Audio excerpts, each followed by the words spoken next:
So, yan po mga boss ang mga tangke na nabili bago natin nabili mga boss sa junk shop mga boss. So, sa abangan nyo itong next video natin mga boss dahil gumawa po tayo ng diesel stove kalan mga boss na simple lang ang design. Okay? So, ito pong mga tangke po ito ng Freon. So, tingnan nyo ito mga boss, ito pong isang tangke. Ginawa po natin na stackan po ito ng hangin mga boss na galing po sa compressor. So, ito mga boss, tingnan nyo. At ito namang isang tangke mga boss, yan po inyong abangan mga boss dahil gumawa po tayo ng simpleng design lang na madali po masundan lalo na po sa mga mahilig mag-DIY dyan na gumawa po tayo ng diesel stove kalan na simpleng design mga boss. Okay? So tingnan nyo ating ginawa dati mga boss. So ito po ang ating pinakaunang ginawa nating diesel stove kalan mga boss. So ito mga boss ginagamit ko, nagsaing po tayo ng kanin.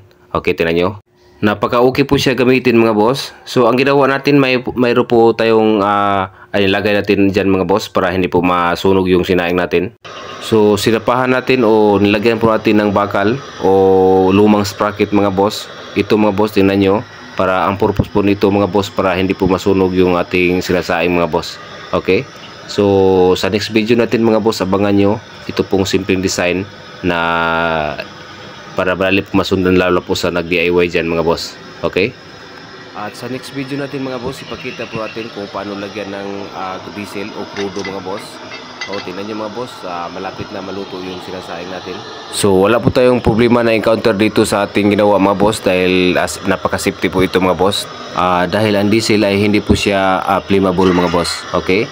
So tingnan nyo mga boss, ito po ang adjuster. Pwede naman po ito pahinaan mga boss. Ito pong siga ng ating pong diesel stove kalan mga boss.